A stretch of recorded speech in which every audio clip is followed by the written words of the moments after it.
పవన్ కళ్యాణ్ పోటీ చేస్తున్న పిఠాపురంలో జనసేన కార్యకర్తలకు సొంత పార్టీ నేతల చేతిలోనే తీవ్ర అవమానం జరిగింది.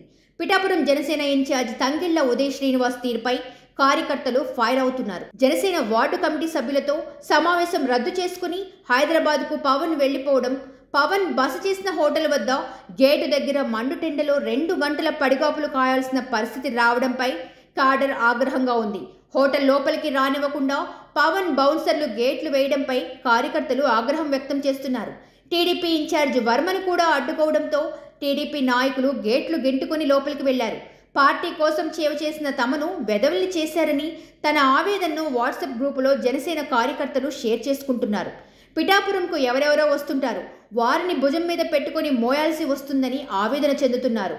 వారాహి కోసం అనుమతి తీసుకోలేకపోయారని ఉదయ్ శ్రీనివాస్పై జనసేన కార్యకర్తలు మండిపడుతున్నారు. ఇక కనీసం ఒక్కరోజు ఎండలో తిరగకపోతే రాబోయే ఎండల్ని పవన్ ఎలా తట్టుకుంటారు అనే ప్రశ్నలు వినిపిస్తున్నాయి. స్థానికంగా హాస్పిటల్స్ ఉన్నా ప్రత్యేకంగా హెలికాప్టర్లో హైదరాబాద్ పోవడంపై సెటైర్లు వినిపిస్తున్నాయి. 70 ఏళ్లు పైబడిన బాబు రోజుకి 3 సభల్లో పాల్గొంటూ ఎండల్ని లెక్క చేయకుండా ప్రచారం సాగిస్తున్నారు. జగన్ సైతం బస్ యాత్ర ద్వారా ప్రజల్లో ఉంటున్నారు. పవన్ మాత్రం ఒక్కరోజు వేడి తట్టుకోలేకపోయారు. అక్కడే ఉండి రెస్ట్ తీసుకుని క్యాడర్లో భరోసా నింపకుండా హైదరాబాద్ వెళ్లారు. అక్కడే సొంత ఇల్లు ఉన్నా హైదరాబాద్ పోవడంపై వైసీపీ వాళ్ళు విమర్శలు చేస్తున్నారు.